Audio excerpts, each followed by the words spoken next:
시편 46편 1절에서 3절 다 같이 합독하시겠습니다. 시작. 하나님은 우리의 피난처요 힘이시며 고난 중에 나타나시는 도움이시라. 그러므로 땅이 없어지고 산들이 바다 가운데 옮겨진다 해도 우리가 두려워하지 아니하리니 바닷물이 노하고 요동할지라도 바닷물이 불어나서 산들이 흔들릴지라도 우리가 두려워하지 아니하리라. 셀라. 아멘. 아마도 지금 중동에 있는 이스라엘은 얼마 전에 하마스와 지금은 헤즈볼라와 전쟁을 치르고 있지요. 이들이 나라가 위기를 맞이하고 혹은 자연재해가 있다든가 전쟁을 할 때 이들이 불렀던 찬양이 이 46편의 찬양입니다. 그런 의미에서 우리가 생각해 보면 이들은 지금 현재 이렇게 하나님 앞에 간절히 기도하고 있지 않나. 46편을 부르면서요. 오늘 우리가 불렀던 찬양들이 오늘 여기 시편 46편의 주제와 같은 찬양을 우리가 함께 불렀었죠. 그래서 오늘은 이 46편을 가지고 여러분들과 함께 은혜를 나누어 볼 텐데요. 오늘 제목을 환난 중에 부를 나의 노래라는 제목으로 함께 은혜를 나누어 보도록 하겠습니다. 이 원래는 이 고라 자손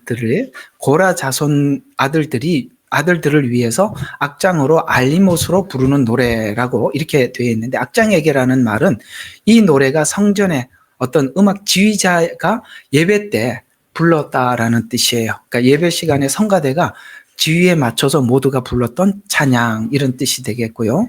이 알리못이라는 말은 전치사인데 이런 말이에요. 이건 좀 기억해 주면 좋아요. 이게 뭐냐면 심지어라는 말이고 죽음에라는 말이 있어요. 이걸 이렇게 합해 놓으면 이런 말이 됩니다. 심지어 죽음의 상황에서도 하나님을 향해 사랑의 노래를 부른다, 이런 뜻이 되는 것입니다. 그러니까 죽을 지경인 상황 속에서 하나님 앞에 찬양을 하는데, 그때 그 찬양이 하나님 살려주세요, 도와주세요, 이런 이야기를 넘어서서 하나님을 향한 사랑의 노래. 왜냐하면은 여러분 아가서에 이런 말씀이 있는 거 보셨죠? 사랑은 죽음보다 강하다고 했죠.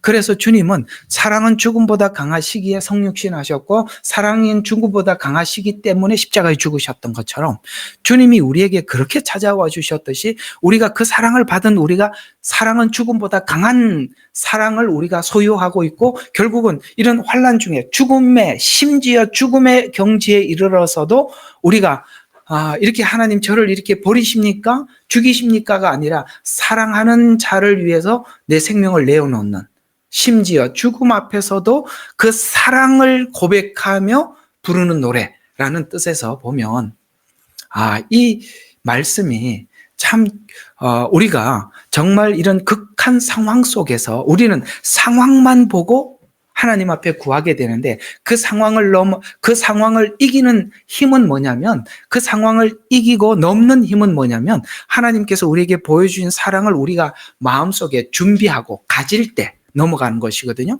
여러분 요한 1, 2, 3서는 다 사랑에 관한 이야기죠. 그런데 거기 보면 이런 말씀이 있습니다. 사랑 안에는 두려움이 없고 그 사랑은 두려움을 내어 쫓는다고 말씀하셨어요. 그렇죠? 두려움이 옵니다. 우리가 환경이 바뀌어지고 환경이 물밀듯이 우리가 심지어 죽음에 이르를 듯한 환경이 오면 우리가 왜 두렵지 않겠습니까? 그러나 그 환경을 넘어갈 수 있는 것은 주님과의 우리의 사랑의 관계예요. 그 믿음만이 우리가 세상을 이길 수가 있고, 사랑만이 이 환난과 역경을 넘어갈 수가 있다는 것이죠. 그러니까 우리가 우리 그리스도인들 가슴 속에 있는 사랑은 진짜 그 사랑이 언제 나타나느냐? 이런 환난이 다가왔을 때 주님을 사랑하는 사랑의 강도만큼, 그 수준만큼 우리가 그걸 넘어서서 갈 수 있는 것이지, 그것이 준비가 되지 않으면 우리가 사실은 이렇게 환난이 왔을 때 그걸 이길 여력이 없겠죠. 자, 그래서 이 로마서는 세상을 이김은 이것이다, 곧 우리의 믿음이라라고 그 요한 1서 5장에서 말씀을 했다면, 우리가 세상을 이기는 이김이 믿음이라는 말을 로마서에서는 이렇게 표현을 했어요. 로마서 8장으로 한번 가보시죠. 로마서 8장으로 가보시면 구원에 관한 모든 설명을 마치면서 우리의 구원이 내가 믿는 믿음이 어떤 믿음인가를 이렇게 표현하고 있는데 하나님이 우리를 사랑한 사랑을 믿는 믿음이다라고 이렇게 결론을 내리고 있는데요. 33절을 한번 보시죠. 여기에 세 가지 누가가 나와요. 누가 뭐 하려, 누가 뭐 하려 이렇게 나오거든요. 그러니까 여기 있는 누가는 바깥에서 오는 어떤 어려움들이겠죠. 밖에서 오는 어려움들이겠죠. 그것이 세 가지로 우리에게 묘사하고 있는데 33절에 자 이렇게 말씀을 하고 있습니다. 하나님께서 택하신 자들을 누가 혐의를 씌우리요. 여기 누가라고 말하고 있습니다. 이게 뭡니까? 이 앞에 이 누가라는 말은 앞에 예수 그리스도 안에는 정죄함이 없나니라는 이런 말씀이 그 앞에 있는데 이렇게 탁 찾아지지는 않습니다. 이게 8장에 어디 있어요? 예수 그리스도 안에는 1절이네요. 그러므로 이제 예수 그리스도 안에 있는 자들에게는 정죄함이 없나니라고 말씀하고 있는 거. 이 말씀을 그대로 인용을 해서 33절 그러니까 택하신 자들에게 누가 혐의를 씌우리요라고 말씀하고 있습니다. 이제는 우리가 하나님도 우리를 정죄하지 않는다고 했습니다. 우리가 누군가가 나에게 정죄하는 정죄로 인해서 우리가 괴로워할 거 없어요. 하나님이 우리를 정죄하지 않고 하나님이 우리를 혐의를 씌우지 않는데 이해가 가시죠? 우리는 사람들의 어떤 정죄로 인해서 괴로워할 날이 있긴 있습니다. 그러나 거기에 대해서 더 이상 괴로워하지 마라. 하나님이 우리를 혐의를 씌우지 않는다. 그래서 의롭다고 하시는 분은 하나님이시라. 물론 우리가 완벽한 의가 갖추어진 건 아니지만 하나님께서 우리를 믿음으로 인해서 우리를 의롭다고 하셨어요. 그러니 그 의를 가질 때 우리는 사람의 정죄로부터 넘어서서 그 사람의 정죄가 있을 수 있어요. 문제가 있으니까 정죄를 하겠죠. 그러나 그 정죄를 자기가 이 정죄를 이길 수 있는 힘을 하나님의 사랑 안에서 주셨다는 것이죠. 해결할 수 있는 능력을 주셨다는 것이죠. 우리가 정죄에 머물러 있는 것이 아니라 정죄를 넘어서서 그 문제를 해결할 능력을 그리스도의 사랑 안에서 갖추고 있다. 이런 이야기입니다. 누가 아시겠습니까? 다른 사람의 정죄로부터 넘어가라. 주님이 우리를 의롭다고 했다. 두 번째 누가가 있어요. 또 여기 누가 정죄하리요? 죽었다가 다시 살아나신 분은 그리스도라. 그분께서 또한 우리 하나님의 우편에 계셔서 우리를 위해서 중보하신다. 이게 너무나도 교리적으로만 사람들이 설명을 하고 있는데 그 말이 아니고 죽었다가 살아났다라는 얘기는 우리가 왜 의롭게 됐어요? 예수님이 죽었다 살아났기 때문에 우리가 의롭게 된 거거든요. 그런데 여기서 또한 하나님은 오른편에 계셔서 우리를 위해서 중보한다는 말에 두 가지 의미가 있습니다. 하나님 오른편에 계신다는 말은 예수님께서 우리를 위해서 속죄한 속죄를 하나님이 받으셨다라는 뜻입니다. 우편에 앉히셨다는 것은. 받으셨다는 거예요. 그래서 예수님이 뭐라고 하셨냐면은 내가 가면 성령을 보내주신다고 해서 성령이 오셨다는 것은 예수님께서 하나님 우편에 앉으셨다는 증거라 이 말이에요. 그러니까 누가 혐의를 씌우려. 그러니까 사람들의 말에 너무나도 우리가 함몰되지 말라. 하나님이 의롭다고 했다. 그럼 우리는 사람들의 정죄에 넘어가겠죠. 그 정죄가 물론 문제가 있어서 정죄하는 거겠지만 그러나 그 정죄에 빠져 있지는 않게 된다는 것이고 두 번째는 뭐라고요? 자, 오른편에 계시다. 주님은 완벽한 속죄를 이루셔서 하나님이 받으셔서 오른편에 계신다. 뿐만 아니라 우리를 위해서 지금 뭐 하고 계셔요? 중보하고 계시는데 그 중보하고 있는 내용을 누가 알려주고 있어요? 예수님께서 우리를 위해서 중보하고 있는 내용을 성령님이 알려준다. 이게 8장 이야기 쭉 나오는 거예요. 성령님이 우리가 마땅히 빌 바를 알지 못해. 뭘 구해야 돼? 내가 뭐가 문제 있는지 모르는데 성령님은 내 문제를 알고 뭡니까? 예수님께서 하나님께 구하고 있는 기도가 뭔지를 우리에게 말씀해 주고 있다. 그렇게 서서 우리를 위해서 중보하신다. 또 그다음에 세 번째 누가가 있어요. 36절이죠. 누가 우리를 그리스도의 사랑에서 떼어놓을 수 있으리요.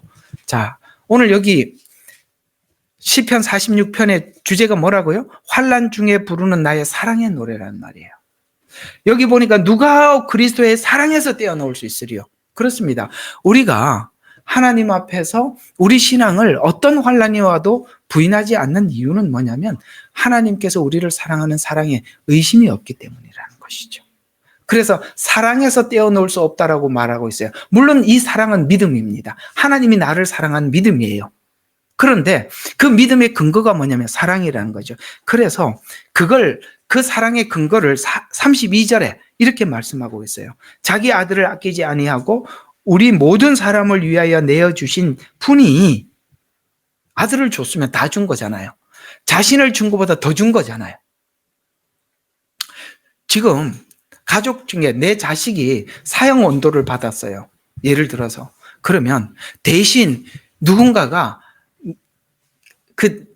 내 자식 대신 누군가가 대신 죽을 수 있으면 죽어준다면 이 자식이 사형 언도를 다른 사람이 대신 받아줄 수 있다라고 하면 부모가 된다면 대략 부모들은 어떻게 할 것 같아요?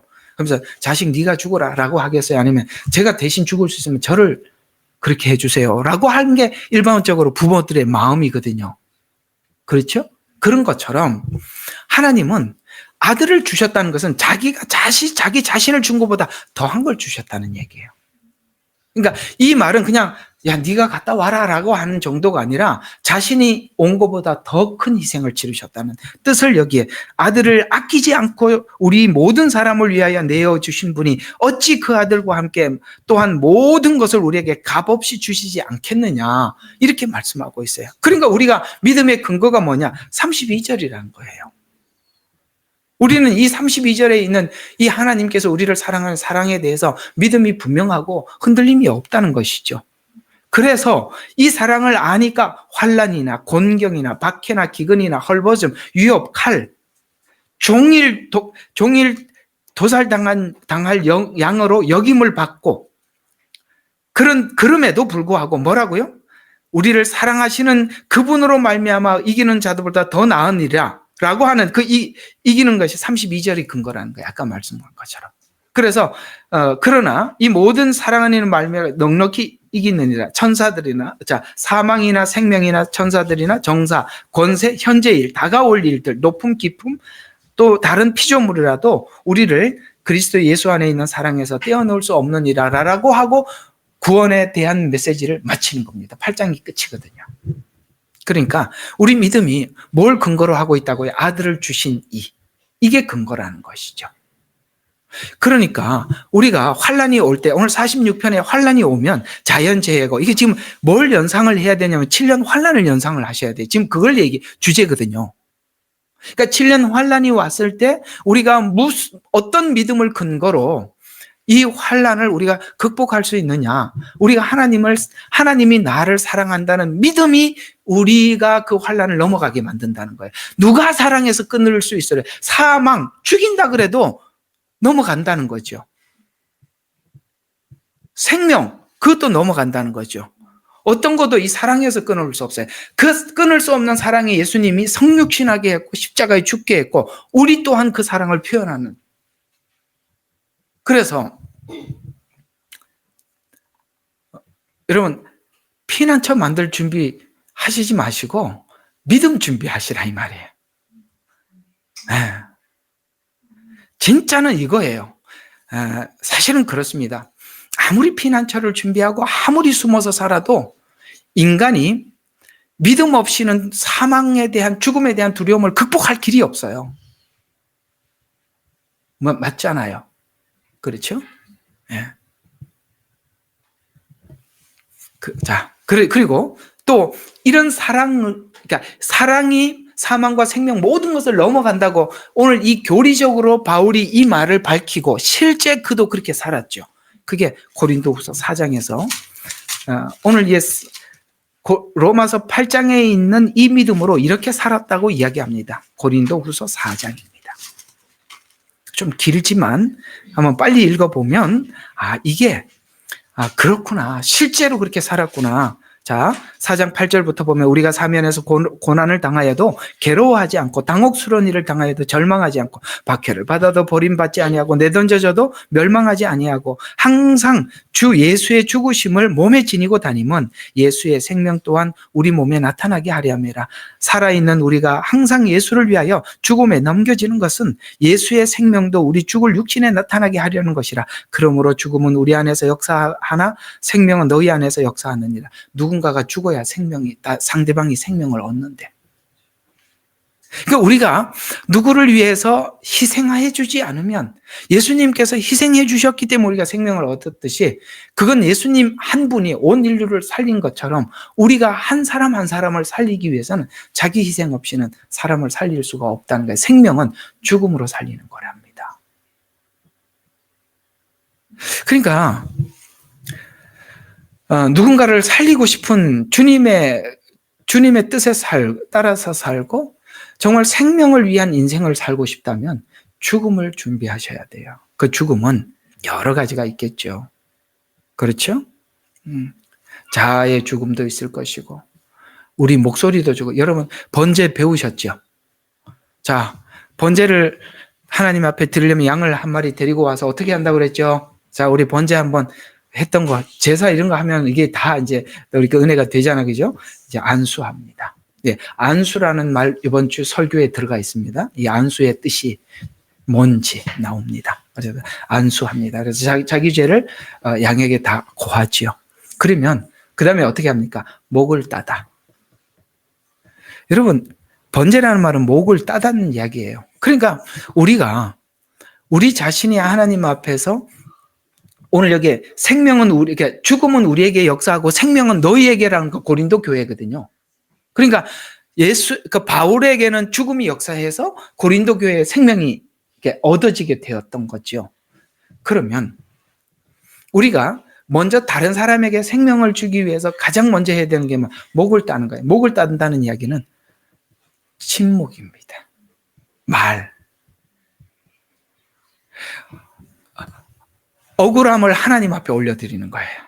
사람에게 말하는 게 아니라 하나님께 올려드리는 거예요. 이 훈련으로부터 시작하는 거예요. 그래서 목을 따다. 그 다음에 두 번째 뭐 한다? 번제 다 배웠잖아. 자, 배를 가르다. 그렇죠? 중심을 하나님 앞에 바꾸는 거죠. 중심을 꺼내는, 내 속을 하나님 앞에 꺼내놓는 것입니다. 세 번째 뭐죠? 내장을 끄집어낸다. 그 다음에 뭐 한다? 가죽을 벗긴다. 순서가 그렇게 되어 있잖아요. 가죽을 벗긴다는 말은 무슨 뜻이라고 그랬죠? 외식하는 자가 되지 않는다. 그 다음에 가죽을 쭉 벗기면 어디가 걸리죠? 손발이 걸려. 앞발 뒷발 잘라요. 네. 오늘 로마서 배웠죠. 너희 손은 피 흘린, 그러니까 너희 손은 손은 어디에 빠른다고 그랬지? 그 다음에 너희 발은 피 흘리는데 빠른지라 이렇게 나와 있죠. 그러니까 손발, 그런 것들을 하나님을 향해서 우리가 돌이키는 것이죠. 그 다음에 각을 뜨는 거죠. 이렇게 각을 뜬다는 건 뭡니까? 규모 있게, 질서 있게, 신앙생활에 이렇게 무작정 아무 생각 없이 하는 게 아니라 말씀을 따라 각을 떠서, 그 다음에 어떻게 합니까? 하나님 앞에 번제로 드릴 때 하나님께서 그 향기를 받으신다고 말씀을 드렸습니다. 그런 것처럼 누군가가 죽어서 누군가를 살릴 수 있다면, 그 일을 하고 싶으시다면 첫 번째 우리의 목을 따고, 그 다음에 우리 중심을 하나님 앞에 드리고, 그 다음에 우리 외식을 버리고, 그 다음에 우리 손과 발을 하나님께서 기뻐하시는 대로 우리가 손을 움직이고 발을 움직이고, 더 나아가서 그렇게 두리뭉실하게 하는 것이어야 돼요. 말씀이 뭐라고 말씀하셨는지 정확하게 구분을 지어서 하나님 앞에 드릴 때 그걸 하나님께서 받으시고 향기롭다. 그래서 예수님은 향기로운 제물이 되셨다 라고 말씀을 드린 적이 있습니다. 그래서 쭉 계속 보시면 어디서부터 계속 보시냐면은 조금 더 봐야 될 게, 이게 어디 갔어요? 4장 8절부터 한참 하다 보면은 이게 어디에서 뭘 하다가 일로 갔는지, 자 13절부터 한번 봅시다. 계속 봅시다. 자, 똑같은 믿음의 영을 가졌기에 기록된 바 내가 믿었으므로 말하노니 한 것과 같이 우리도 역시 믿음으로 말하노라. 주 예수를 살리신 그분께서 예수를 통하여 우리도 살리시며 또 우리를 너희와 함께 나타내시는 걸 기뻐하노라. 죽으면 죽는 거로 끝나는 게 아니라 예수님을 살리듯이 우리도 살리신대요. 이상하게 다른 사람을 살리기 위해서 내가 죽으면 내가 예수와 함께 다시 사는 은혜를 받아요.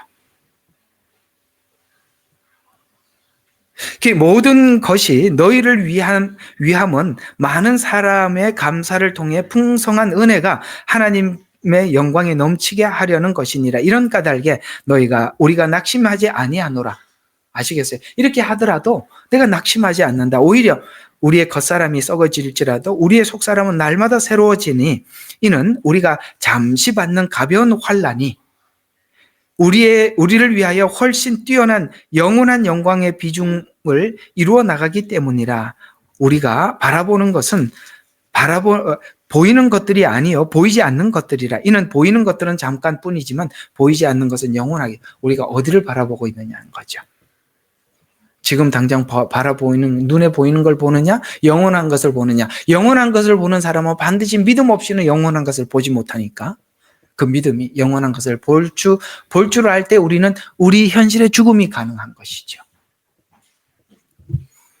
오늘 이들이 왜 이렇게 죽음 앞에서 이 노래를 부를 수 있을까? 죽음 앞에 누가 노래를 부릅니까? 죽음 앞에서는 두렵지 노래를 부르지 않습니다. 그러나 그 죽음을 넘어선 그 사랑이 이 찬양을 부르게 하는 것입니다. 그래서 위기의 순간에 누가 위기를 넘어 승리의 순간을 보고 있는 것인가? 그 준비는 우리가 지금 말씀을 준비하고 믿음으로 지금 준비해야 하는 것입니다. 종말에 이 준비가 되어 있지 않으면 지금 준비하고 있는 어떤 준비도 의미가 없어요. 인간은 죽음의 두려움을 극복할 만한 실력이 없기 때문입니다. 우리가 가지고 있는 명예들, 돈, 사랑, 관계, 인간의 죽음도 도울 수도 해결해 줄 수도 없기 때문입니다. 참 의미심장한 하나님께서 제게 질문을 하신 적이 있었습니다. 중국에서 추방돼서 나올 때 공안들이 아침에 일찍 차를 태워서 데리고 가는데 아니 우리 둘이 태우는데 공안이 왜 이렇게 많이 따라와서 우리 뭐 도망갈 일도 없는데 가다가 또 차가 빵꾸가 났나? 하여튼 그랬어요. 이거 타이어도 못 갈아 끼우는 공안들이 와가지고 말이죠. 제가 그 타이어도 갈아 끼워줬습니다. 참나 이게 아무것도 할 줄 몰라요. 그래서 나 도망 안 갈 테니까 내가 이거 할 줄 아니까 내가 하겠다고. 그래서 타이어 갈아 끼우고. 그래서 이제 추방을 하는데 공안이 뒤에 쭉 따라오면서 끝까지 비행기 뜰 때까지 쳐다볼 때 주님께서 제게 질문한 게 몇 가지가 있었습니다. 네 손에 든 게 뭐냐라는 질문이었습니다. 그래서 제가 대뜸 대답했죠. 이거 모세한테 물었던 질문이구나. 지팡이입니다. 저는 그랬죠. 캐리어 2개요. 그랬죠. 맞잖아. 2개 끌고 가니까. 캐리어 2개 끌고 갑니다. 주님께서 제게 이렇게 말씀하시더라고요. 천국 올 때는 이것도 없는 거 알지? 아주 하나님 재미있어요. 예, 알고 있습니다. 두 번째 질문이었습니다. 네가 학장이라는 명예가 무슨 소용이 있냐? 이상하게 그게 무슨 명예처럼 느껴졌던 때가 있었어요. 전 여기 와서 학교에서 청소를 했거든요. 학교 와서 청소를 하는데 갑자기 청소를 하다가 갑자기 이런 생각이 드는, 내가 학교 학장이었는데 청소를 하다니, 이런 생각이 드는 거예요. 그래서 어떤 생각이 반짝 드냐면은 저희 학교를 지키는 소사 한 분이 계셨어요. 늘 학교 이렇게 우리 학생들 수업하러 가고 나면은 청소하고 뒷정리하고 그런, 우리 학교 가면 소사 한 명 있잖아요. 이렇게 학교를 돌보는 그분이 생각이 바뜩 나더라고요. 그 양반이 우리 수업하러 가고 난 뒤에 이렇게 학교를 청소하고 있었구나. 베큐um 메고 뭡니까 청소기 하고 그다음에 밀고 화장실 청소하고 이래 보니까 이게 주님 알겠습니다. 인생이 뭔지. 사람의 인생이라는 것이 어제 학장이었다 오늘 청소부가 될 수 있는 거고. 근데 그 역할이라는 것, 하나님께서 역할이라는 것, 어느 때는 하나님께서는 이런 모든 것을 지휘할 수 있는 역할을 줄 때가 있어요. 어떨 때는 하나님께서 가장 밑에서 그냥 가장 말단이 돼서 그냥 시키는 것만 해야 되는 역할이 있어요. 그때 제가 딱 느낀 게 뭐냐면 하나님의 종은 그저 하나님께서 무슨 역할을 주든지 그냥 그 역할에 충실해야 되는 거구나. 그걸 제가 배웠어요. 열심히 청소하고 다녔죠. 참 많은 생각을 하게 되었습니다. 네 손에 든 게 뭐냐? 네 명예가 무슨 소용이 있냐? 맞습니다. 우리가 지금 가지고 있는 명예가 우리 훗날을 지켜주지 못해요. 우리가 가지고 있는 돈, 우리가 죽음 앞에 아무 의미가 없어요. 내가 주변에 알고 있는 수많은 사람들, 나를 좋아하고 그렇게 했던 사람들, 내 죽음 앞에 아무런 도움이 되질 않아요. 죽음 이후에는 하나님과 나와 둘만의 만남이 있을 뿐이에요. 아무것도 없어요. 우리는 그런 걸 생각하면서 살아야 해요. 사람들과의 관계, 그거 그렇게 삐딱삐딱 할 거 하나도 없어요.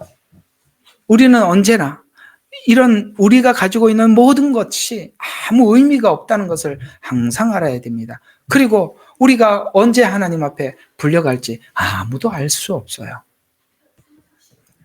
저하고 이렇게 교제하고 있는 노 목사님이 이제 내일 모레 이제 80이 다 돼가셔. 이제 언제 은퇴하나 손가락으로 세고만 계세요. 그리고 한 번은 저희 집에 와서 막 재미있게 이야기하면서 그런 이야기를 합니다. 아이고, 여기 뭐 10대 때 어떻고 20대 때고 이러다가 80이 된가 90대가 되면 이렇답니다. 방에서 자나 산에서 자나. 난 이게 무슨 말인지 몰랐는데 들어보니까 알겠더라고요.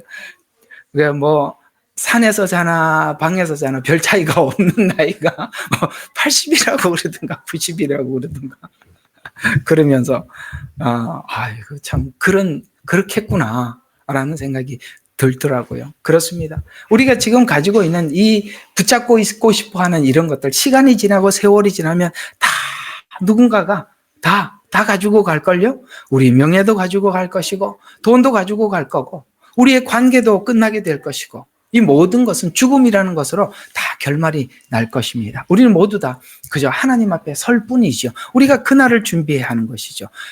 주님을 믿고 영원을 믿는다면 우리는 하나님과 사랑 관계 안에서 뚜렷한 믿음을 가지고 우리가 하나님 앞에 준비해야 하는 것입니다. 그래서 우리가 하나님을 아는 믿음만이 우리가 우리 자신을 지켜낼 수가 있다는 것입니다. 그래서 마지막 때를 맞이하고 있는 성도들에게 심지어 죽음에 이르는 상황이 오더라도 오늘 여기 7년이라는 이 시간이 그런 시간입니다. 그런 상황이 오더라도 이 찬양의 내용을 따라서 무엇을 준비해야 하는지를 오늘 46편은 쭉 우리에게 알려주고 있으니까 이 내용을 통해서 여러분들 이 마지막 때를 준비하고 그 마지막 때도 하나님을 향한 이 사랑의 노래를 준비하는 저와 여러분이 되셨으면 좋겠습니다. 그래서 이 오늘 금방 읽었던 시편 46편의 배경은 히스기야가 아수르 사네립이 침략으로 예루살렘이 함락될 위기에 지었던 시예요. 그러니까 이스라엘에게는 이 위기가 엄청난 위기예요. 사네립이 쳐들어왔을 때 거기 이 사람들의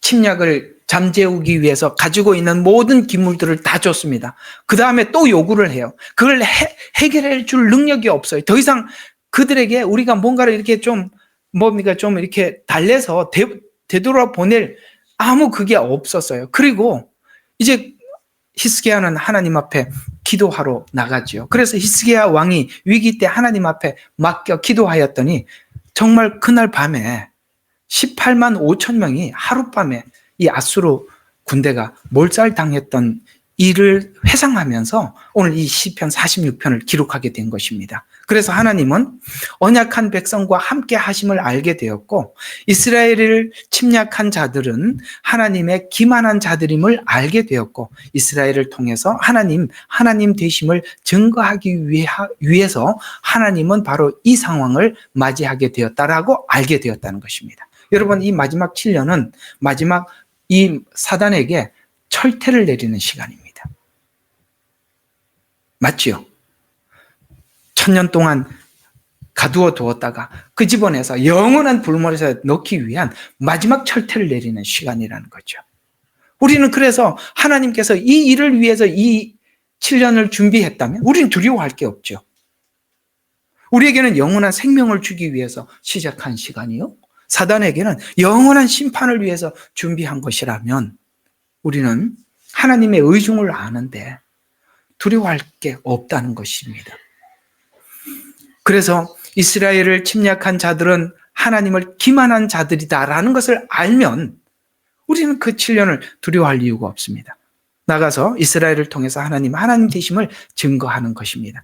성경은 히스기야 전쟁을 회고할 때마다 7년 환란기 때 하나님의 백성들을 돌봐주시는 하나님을 의지하면서 7년도 동일하게 같은 관점으로 본 시편의 믿음을 가져야 할 시간이라는 것입니다.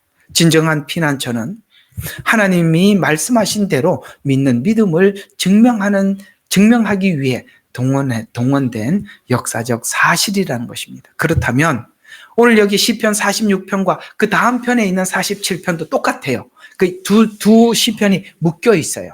그래서 46편에서 우리에게 알려주고자 하는 성격이 좀 다르고 47편에서 알려주고자 하는 성격이 달라서 이게 나누어서 시를 쓴 것이지. 그러나 원래 큰 우리에게 전달하고자 하는 목적은 같은 이야기거든요. 그래서 마지막 때 우리의 피난처 보호처는 어디인지 분명하게 보고 찬양을 올려드린 것과 같이 찬양이라는 마지막 장면까지 우리가 믿음을 가져보도록 하는 것입니다. 마치 바울과 실라가 옥에서도 하나님을 찬양했던 것처럼 시편 46편과 47편을 하면서 각자가 약속을 믿는 믿음으로 보호처를 준비하고 마련하기를 기대해 봅니다. 이스라엘의 임할 자연재해나 국가 간의 충돌과 전쟁과 같은 위협에도 하나님께서 그의 백성들을 어떻게 안전하게 지켰는지 고백하는 시로 7년 환란을 직접 겪어야 할 이스라엘이 훗날 자신들을 보호할 하나님을 회상하면서 하나님은 이스라엘을 보호하시는 하나님이십니다. 어떤 상황이 있더라도 하나님만이 이스라엘의 피난처가 됨을 고백하면서 여기 오늘 쭉 나열되는 이 내용들을 보면 지진이나 홍수 같은 자연재해가 발생하더라도 여러분 나팔재앙과 대접재앙이 다 그런 거잖아요. 그죠? 자연재해, 홍수 같은 거, 산이 불이 타고 그 다음에 바다가 강이 환란을 당하듯이 이런 재앙 속에서도 하나님의 백성은 두려워하지 않습니다라는 고백이 오늘 이 46편 안에 담겨 있습니다. 왜냐하면 이 모든 일을 하나님이 예언하신 대로 그 주권 안에서 일어나는 일이기 때문에 우리는 두려워하지 않는 것입니다. 하나님의 계획 안에 있는 일이라면, 그래서 우리가 일생을 살아가면서 각 개개인이 겪는 환란들이 있어요. 뜻하지 않는 환란들이 있어요. 그것은 모두가 하나님 안에서 일어난 일들이에요. 그런데 놀랍게도 하나님 안에서 일어난 일들은 그 결과가 뭐예요? 우리 마음을 새롭게 하거나 우리가 변화되거나 뭔가 하나님이 작정한 일 속에서 일어나서 그 일을 겪고 나면 우리가 새롭게 거듭나더라는 거예요. 그렇다면 우리가 두려워하지 않을 것은 우리가 지금 하나님 안에서 이 일이 일어나고 이 과정을 밟고 있다면 그 결과는 아름답다는 것에 대해서는 우리는 아무도 의심하지 않는다는 것이죠. 욥에게 일어났던 느닷없는 일들. 그렇죠? 모든 걸 다 잃어버리고 그걸 사람이 이게 충격을 받아도 이게 조금 있다가 받으면 괜찮은데 이게 연속적으로 받으면 사람이 이게 정말 이 생명에 대한 삶에 대한 의욕을 잃어버리는 거잖아요. 그러니 욥이 그 말 할 만하죠. 하나님, 내가 왜 태어났던 거, 이게 우리 성진이나 혜민이가 어느 날 우리한테 와가지고 저를 왜 낳으셨어요? 뭐 이렇게 얘기하면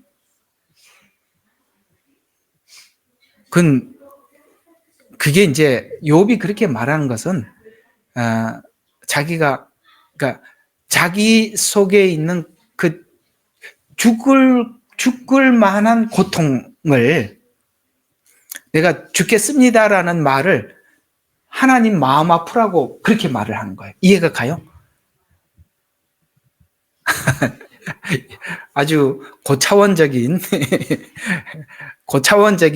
뭐라고 해야 되지? 이런 걸 보고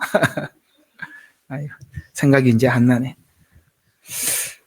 그렇습니다. 그런 것처럼 이 모든 일들이 하나님 안에서 일어났다면 우리가 욥기에서 본 마지막 결과, 하나님은 욥을 아름답게 새롭게 만드셨던 것처럼 저는 이 마지막 7년이라는 시간을 우리 모든 인류를 위해서 하나님 준비했다는 것에 대해서 정말 감사합니다.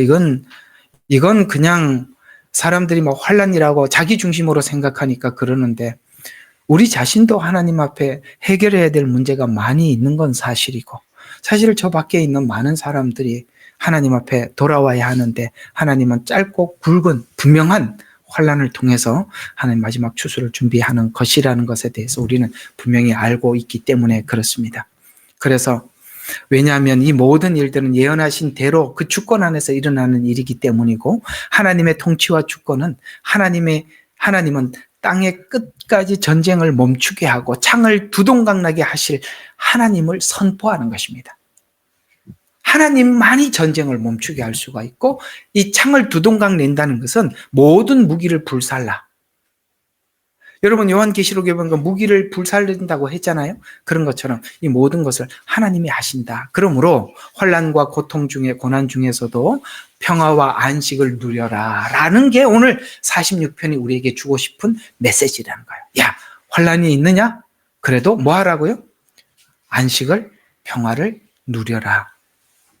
모든 지각 위에 뛰어나신 하나님께서 너희 마음과 생각을 지켜주시리라. 모든 지각 위에 뛰어났다는 말은 환경은 절박한 상황이에요. 그 말이. 그런데 우리 생각에는 모든 게 절박해. 우리 지각이에요. 근데 이 지각 위에 뛰어난 하나님의 평강. 그러니까 바울이 가서 찬송을 부를 수 있었고 베드로가 깊이 잠들. 왜? 하나님이 주신 평강. 그게 없으면 두려워서 날밤을 새워야 돼요. 잠을 잘 수가 없어요. 두려움 때문에. 그러나 하나님이 주신 평강은 그 모든 지각을 뛰어넘는 하나님의 평강이 있답니다. 그래서 환난과 고난 중에서도 평화와 안식을 누려라. 왜냐하면 하나님이 우리와 함께 하시면 우리는 그것이 피난처가 된다. 여러분, 사울을 피해서 다윗이 도망 다녔던 이야기를 우리는 사무엘상 하에서 잘 알고 있습니다. 거기 보면 하나님께서 다윗을 피난처를 준비해 주셨고, 사울이 앞에 있어도 다윗을 보지 못하게 했고, 도리어 다윗이 사울을 정확하게 볼 수 있었습니다. 여러분, 이 다윗은 그 당시 왕이었어요. 모든 군사들을 총동원해서 다윗을 찾으러 다녔습니다. 그럼에도 불구하고 하나님이 숨기시니까 다윗을 찾을 수가 없었던 것이에요. 그래서 하나님이 숨겨주지 않으면 하나님이 숨겨주시면 찾을 자가 없고, 하나님께서 벗겨주시면 모두 다 찾아내는 것이지요. 진정한 피난처는 하나님이다라고 말씀을 하고 있습니다. 그래서 오늘 이 46편의 시는 1절과 3절이 오늘 금방 읽었던 것들이 이 3절이 묶여 있고 4절과 7절이 묶여 있고 8절과 11절이 묶여져 있는데, 오늘은 1절과 3절 여기만 좀 보도록 하겠습니다. 그래서 단락마다 하나님이 우리의 피난처가 되신다고 전체가 피난처인 하나님을 소개하고 있어요. 단락별로. 그래서 1절과 3절은 하나님은 피난처다. 왜냐하면 그 이유는 하나님이라는 말씀은 창조의 능력으로 우리를 탄생케 하신 분이기 때문에 우리의 피난처라는 거예요. 이해가 가요? 짐승들 중에 유일하게 하나님 자신을 표현해서 설명한 짐승이 있어요. 그게 암탉이에요. 사모님이 암탉을 기르면서 늘 묵상하면서 은혜를 많이 받고 있다고 그래요. 내가 이렇게 보니까 우리 집에 까미라는 암탉이 한 마리 있습니다. 근데 걔가 요번 봄에 날씨가 따뜻하니까 계란을 품어서 3마리 닭이 나와서 병아리가 났어요. 근데 얘가 원래 이 우울증이 걸렸던 닭이에요. 우리 집에 와서도 그 구석에 숨어가지고 나오지는, 밥도 안 먹고 가만히 있었던 애예요. 그러다가 사랑을 듬뿍 주니까 조금 나오고 한 일주일 지나니까 나오고 먹기 시작하고 조금 움직이기 시작했어요. 그런데 여기 같이 생긴 거 이름 뭐지? 맥파이, 그렇지. 한국은 까치같이 생긴 겁니다. 그놈이 너무 사나워요. 그러니까 이 닭이 있으니까 이 맥파이가 막 공격을 하는 거예요. 그런데 그때는 막 맥파이가 한번 공격하면 숨어가지고 옛날 구석에 가만히 있다가 새끼를 보호하기 시작하니까 얼마나 잘 나는지, 나는 닭이 그렇게 높이 나는 거 처음 봤어요. 울타리를 넘어가고요. 맥파이가 막 병아리를 잡아가려고 그러니까 얼마나 용감한지 막 싸우는데 맥파이들이 이제는 덤비지를 못하고 구경만 하고 있어요. 이야, 성경에 보니까 하나님께서 암탉이 자기 새끼를 모은 것 같이 내가 너희를 모으기 위해서 얼마나 그랬냐. 이야, 우울증에 걸려있던 이 암탉이요, 새끼를 낳고 난 뒤에 이렇게 용감해진 거예요. 이야, 정말 놀랐어요. 그 새끼들을 보호하기 위해서 자기를 희생하는데, 있잖아요, 먹이를 줘도요 안 먹어요. 먹이를 못 먹으면 막 살아갖고 꿈틀거리잖아요. 죽여갖고 그 병아리 앞에 갖다 줘 먹으라고. 안 먹어, 절대 안 먹어. 계속 주기만 해요. 야, 이게 암탉이고, 주님이 우리를 그렇게 보호하셨구나. 근데 그걸 하면서 이제 사모님이 일부러 벌레 같은 거를 땅속에다 묻어둬요. 그럼 제가 막 파면은 벌레가 나오니까 신이 나가지고 계속 사실 우리가 갖다 집어넣는 건데, 그때 그런 생각이 들더라고요. 우리는 뭔가를 이렇게 파가지고 와, 이건 내가 얻었다고 하지만 하나님이 그 준비해놓은 걸 우리가 받았다라고 생각하지. 까미가 우리가 그 갖다 놨다고 그 암탉이 어떻게 알겠어요? 참 그렇게 은혜가 되더라고요. 유일하게 이게 암탉을 주님 자신으로 표현을 했더라고요. 그런 것처럼 주님은 우리를 탄생케 하신 분이라는 거예요. 우리를 창조하신 하나님이에요. 더 나아가서 우리를 구원하기 위해서 아들을 주셔서 우리를 구원하신 분이에요. 그럴 정도로 하나님께서 우리를 위하신 분이라면 누가 우리를 대적하겠냐 이 말이죠. 바로 오늘 1절을 통해서 우리에게 하고자 하는 메시지가 뭐냐? 하나님은 너를 이 땅에 창조하신 분일 뿐만 아니라 너를 위해서 아들을 주신 분이다. 그걸 기억해라 라고 1절에서 말씀하고 있는 것입니다. 하나님이라는 말씀은 창조의 능력으로 이스라엘을 탄생하신 분이다. 그래서 오늘 이 46절은 루터가 종교 개혁을 할 때 내주는 강한 성이요, 이 찬양 아시죠? 이 찬양이 바로 46편을 배경으로 쓴 시입니다. 그래서 우리가 어떤 환란이 올 때 담대하게 목숨을 걸고 나가야 할 때 오늘 46편과 47편은 저와 여러분의 믿음의 바탕이 되는 것입니다. 그래서 피난처는 방어적 의미에서 신앙 고백이죠. 피난처니까 숨어 있는 거니까. 그러나 힘이시오라는 말은 공격할 때 갖는 믿음이죠.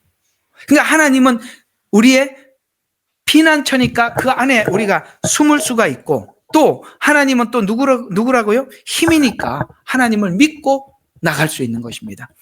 다윗은 자기 자신이 하나님 앞에 믿음을 가지고 나갈 때 이런 말씀이 있어요. 제가 청년 때 우리 담임 목사님, 그 부목사님이 어떤 메시지를 하나 전해서 지금도 기억나는 게 있어요. 다윗이 이런 고백을 합니다. 내가 하나님을 의지하여 담을 뛰어넘고 주를 의뢰하여 적군을 달리나이다. 야, 저는 이 말씀이 굉장히 은혜가 됐어요. 야, 그렇구나. 다윗이 그 적진을 울타리를 넘어가고 그 적진 사이를 지나갈 수 있었던 것은 하나님을 의지해서 울타리를 넘어가고 그 적진을 돌파했던 거구나. 그렇습니다. 사단은 우리의 신앙 성숙하는 과정 속에서 수많은 공격을 할 것입니다. 그러나 오늘 주님께서 우리에게 말씀하신 이 말씀을 굳게 붙잡고 여러분들은 그냥 그걸 돌파해 나가시는 거예요. 그 돌파하는 거 힘으로 하는 것이 아니라 때로는 침묵으로, 때로는 십자가를 지는 것으로, 때로는 자기를 부인하는 것으로, 그게 진짜로 돌파하는 힘이지, 나 하나님을 의지해서 돌파한다 하면서 막 싸우는 게 아니라 이 말이에요. 그건 사단을 도와주는 격이에요. 우리가 세상을 이기는 힘은 죽음으로 이기는 힘이지 우리가 힘으로 이기는 힘이 아니기 때문에 그렇습니다. 예수님은 십자가에 죽으심으로 세상을 이기셨지 12영이나 되는 천사를 부려서 힘으로 대항하지 아니하셨다는 것입니다. 환난 때 성도가 필연적으로 가져야 할 믿음을 말해주고 있는 것입니다. 그래서 환난 중에 도움이라라는 말로 이 원어로 보면은 좁은 장소, 협착한 길에서 적대자를 만나서 공경에 빠질 때 도움이라는 말.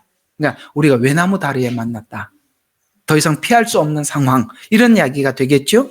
그래서 자신의 의지와 상관없이 만나 적대자를 대할 때 오직 하나님만이 도움이라고 고백하면서 그때 하나님만이 큰 도움이라고 고백을 하는 것입니다. 하나님만이.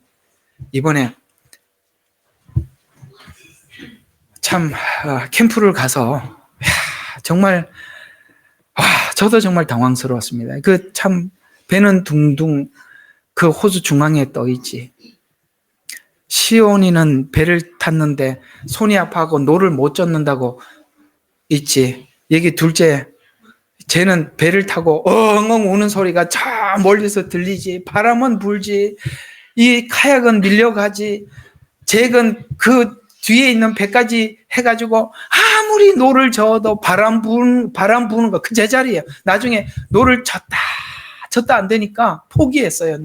잭도. 내가 보니까 그때 무슨 생각이 나면 딱 잭을 보면서 이럴 때 하나님만이 도움이에요. 내가 옆에서 봐도 아무 도울 수가 없어요. 소리만 냅다 지르지 뭘 하겠어요. 그렇잖아요. 마음에는 수영해서라도 뛰어들어가고 싶은데 그러다가는 또 익사사고 날 수도 있고 그렇다고 배가 가만히 고정해 있는 것도 아니고 계속 떠내려갈 거 아니에요. 울음소리는 저기서부터 여기까지 들리지. 시온이는 그냥 팔이 아파서 완전히 가만히 있지. 잭은 혼자서 키를 쓰고 애를 쓰는데 배가 가나 바람이 불어서. 이 호수는 좀 작으면 뭘 해보겠는데 얼마나 넓은지 저 끝이 보이지 않을 만큼 넓은데 이게 계속 이렇게 어떻게 하나 화를 내고 막 왔다 갔다 말인가. 성진이는 뒤에서 왜 이렇게 성질을 내냐고 막 지금 안 나게 생겼냐고 지금 속이 타들어가는데 이걸 뭐 어디 빨리 막 저 도움을 요청을 해야 되나 그러는데 마침 노를 젓고 이렇게 카약을 타던 호주 아주머니 두 분이 아주 노련하시더라고. 애들 우는 걸 보고 가서 도와서 데리고 왔는데 내가 그때 딱 무슨 생각이 드냐면 하나님께서 저기 있는 애들한테 하나님 지금 훈련을 시키고 교육을 시키고 있구나. 우리가 아무도 도울 수 없어요. 여기 1절에 뭐라고 그랬습니까? 하나님만이. 여러분, 그래요. 아무도 도울 수 없어요. 쳐다만 보고 할 수가 없어요. 뭘 해줄 수가 있어요? 아무것도 해줄 수 없어요. 여러분, 그런 위기 상황 속에 여러분이 가지고 있는 믿음만이 여러분을 지킬 수 있는 것입니다. 잭은 한번 훈련을 하긴 해야 되겠죠? 제대로 한번 하나님 앞에 혼났을 거예요. 그래서 열왕기하 18장과 19장이 그 얘기잖아요. 사내립이 공격을 받았던. 이스라엘은 고라 자손 앞에서 큰 소리로 고라 자손이 찬양하는 팀이거든요. 그래서 이들이 찬양하면서 나가서 정쟁에서 승리할 수 있었던 것처럼 어떤 위기 상황에서도 하나님만이 구원자임을 잊지 말고 나가라라는 이야기입니다. 위기의 믿음이 위기란 자신이 방어할 능력조차 상실한 상태로 그때 진정한 믿음이 나오는 것입니다. 위기 때 위기를 조성하시고 이끌어 가시는 주체를 믿지 못하면 아시겠어요? 위기를 조성하시고 7년도 하나님의 허락하에서 시작되는 거니까 조성하시고 그걸 이끌어 나가는 하나님의 주체를 믿지 못하면 모든 위기에 함몰돼 버리는 거예요. 하나님이 이 일을 준비하셨다. 이럴 때 하나님만이 도움이라고 말씀하셨다. 하나님 앞에 들어가야 되는 거죠. 그래서 위기를 준비하기 위해서는 역사를 통치하고 주관하시는 하나님이 어떤 분인지 말씀과 삶을 통해서 충분히 경험해 나가는 것이 중요한 것입니다. 지금은 그 준비를 하는 시간입니다. 믿음의 사람들은 훈련과 연단을 통해서 준비되었기 때문에 그런 위기를 다 극복할 수 있었던 것입니다. 우리 성경 한 장만 보고 마치도록 하겠습니다. 히브리서 11장입니다. 믿음의 장이죠. 히브리서 11장 32절부터 함께 보도록 하겠습니다. 11장 32절에서 37절. 자, 내가 무슨 말을 더 하리요? 기드온, 바락, 삼손, 입다, 다윗 또한 사무엘과 선지자들에 관하여 말하려면 내게 시간이 부족하리로다. 그들은 믿음을 통하여 왕국을 정복하기도 하고 의를 이루기도 하고 약속을 받기도 하고 사자들의 입을 막기도 하며 불의 세력을 소멸시키기도 하고 칼날을 피하기도 하고 연약함 중에 강하게 되기도 하고 전쟁에서 용맹스럽게 되기도 하며 외적들을 폐주시키기도 하며 여자들은 그들의 죽은 자들을 다시 살려받기도 하고 어떤 사람은 고문을 당하면서도 굳이 면하려 하지 않았으며 이는 그들이 더 좋은 부활을 얻고자 함이라. 이 더 좋은 부활이라는 상급을 이야기하는 것입니다. 또 어떤 사람은 잔혹한 조롱과 채찍질 시련을 받았고 더욱이 결박당하고 감옥에도 갇혔으며 돌로 맞고 톱으로 켜지고 시험을 당하고 칼로 살해되었으며 양의 가죽과 염소의 가죽을 쓴 채 유리하며 궁핍과 고난과 학대를 당하였느니라. 자, 38절을 보면 이들은 세상이 살만한 데가 못 되었으므로 그들은 광야와 산속과 동굴과 토굴에 유리하였느니라. 이 사람들은 모두 믿음을 통하여 좋은 평판을 받았으나 그 약속을 받지 못하였으나 구약의 약속을 받고도 이렇게 살았다. 구약 성도들이. 하나님께서는 우리를 위하여 더 좋은 것을 예비하셔서 우리가 아니고서는 이 우리는 누굽니까? 예수님이 십자가에 죽으셔서 부활했다는 증거를 하고 있는 그들. 이 날을 기다리고 그들이 그렇게 살았단 말이에요. 구약 성도들이 이 날을 기다리고. 그래서 우리가 아니고서는 그들이 온전케 되지 못하였네. 이 온전은 뭡니까? 그들이 기다렸던 부활을 이야기하는 것입니다. 믿음의 사람들은 이렇게 용감했대요. 자, 오늘은 여러분들에게 이 말씀을 좀 정리를 합니다. 오늘 시편 46편과 47편은 우리가 마지막 환난 때 피난처가 어디예요? 어떻게 준비해야 됩니까? 라는 질문에 하나님은 답하고 있는 것입니다. 여기 하나하나 조근조근 무엇을 어떻게 무슨 믿음으로 준비해야 되는지를 하나님이 말씀하고 있는 것입니다. 사랑하는 여러분, 지금 이스라엘은 전쟁 중에 있고 오늘 이 찬양을 하나님께 부르며 하나님께 도움을 구하며 하나님을 회상할 것입니다. 이런 말을 하더라고요. 지금은 유대인들이나 다음 타겟은 기독교인이다 라고 이야기를 합니다. 그렇습니다. 우리는 그들과 하나가 된 가치입니다. 우리는 유대인들이 고난을 당하고 우리 그리스도인들이 이것을 피할 길이 없죠. 성경에 분명히 그 말씀을 하고 있기 때문입니다. 그 준비를 오늘 46편과 47편에서 무엇을 어떻게 하라는지 잘 숙지하셔서 우리 모두 준비하는 저와 여러분이 되시기를 주님의 이름으로 축원합니다.